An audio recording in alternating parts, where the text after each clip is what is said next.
Set targets, take decisions and raise the energy. That's some of the phrasing in the government's newly released action plan outlining its priorities. Raise the energy.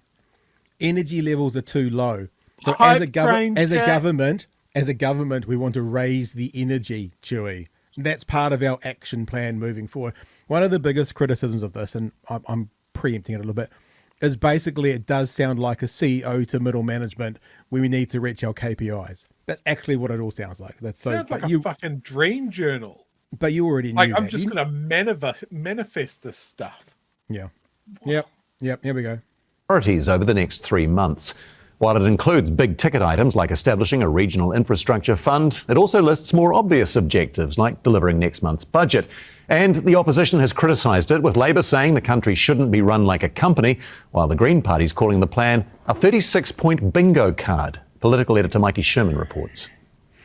The Health Minister getting the word out today. Can I say as well, you'll be pleased to hear on that same particular radio/internet broadcast I was listening to this morning, some degrading comments were made about our hairless leader getting a flu jab. So that came out as well as the business criticism. About the seasonal flu jab. Strongly supportive of flu vaccine. So too the Prime Minister. Shane, can you come and hold my hand? The coalition government ensuring it's fighting fit as it unveils its busy quarterly action plan with 36 points. It's very important to me because otherwise, the dangerous things just drift.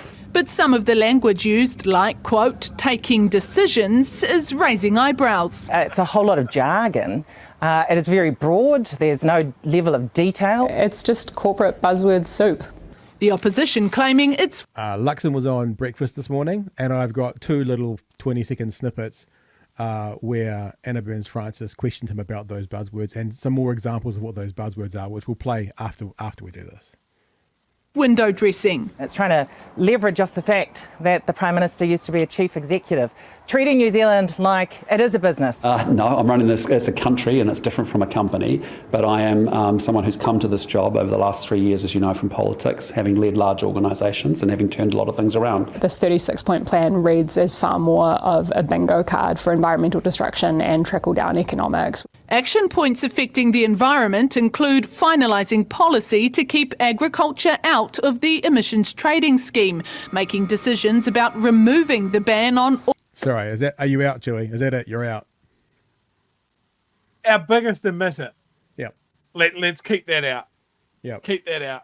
Yeah, that's like saying let's work on these people smoking, but we're going to exclude Rothmans completely from what we're actually doing, and they'll be off to the side, not having to worry about it. So completely out, agriculture out of the ETS. Offshore oil and gas exploration and investigating reopening the Marsden Point oil refinery. So it's all, as we've been saying all the way along, it's not new ideas. It's going backwards. It's going backwards. Reopening. It's going backwards. It's not moving forwards.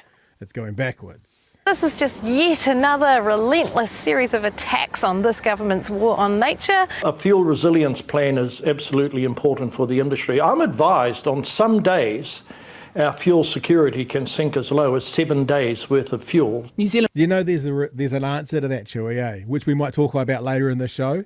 If New Zealand's bloody answer. There is an answer to that, people.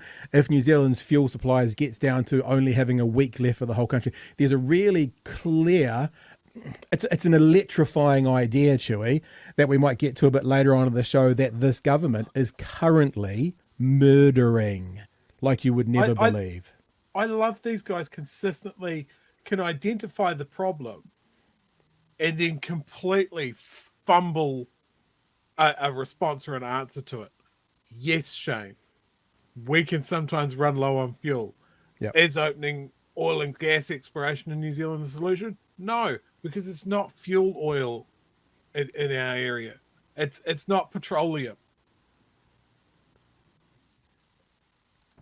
New Zealand First Regional Infrastructure Fund will also be unveiled. $400 million a year, working with councils. When it comes to education, the government will advance the rollout of structured literacy for year 1 to 3 students, bring back charter schools and launch an attendance action plan to get kids back in school, including fines for some parents. We're not going to fine everybody. That's not our main strategy. Just the brown ones.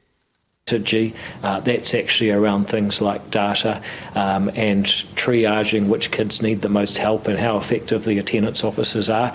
The coalition hoping its 3-month checklist will pay off. All right. So I do have another clip specifically, which I don't think we'll play tonight, but specifically around the threats that they're making to punish parents. And I do have some data around, they're constantly talking about 46% of children are only there full time, yada, yada, yada. I've got some data around that. But the thing moreover than that I've been thinking, Chewy, and I'd love your thought this, and I'd love your thought chat about this, is that all this government seems to have is the stick. I was taught that you catch more flies with sugar than vinegar. I think that's the same. And all that they seem to have is the vinegar. All they seem to have is we're going to punish you if they don't. I wonder if there'd be a better way, and I guess I'm just wondering out loud, I don't have it right off the top of my tongue, but is there a better way that you could actually encourage what you want to have happen within a community by not threatening to harm them, but encouraging to promise them something, the other side of that coin, you know what I mean? Yeah, no, absolutely. Carrot or the stick, always the stick. Always the punch down, not the hand up. It just seems to be so consistent. It's one of those things about, like, I can't knock this government for its consistency. It is consistently awful.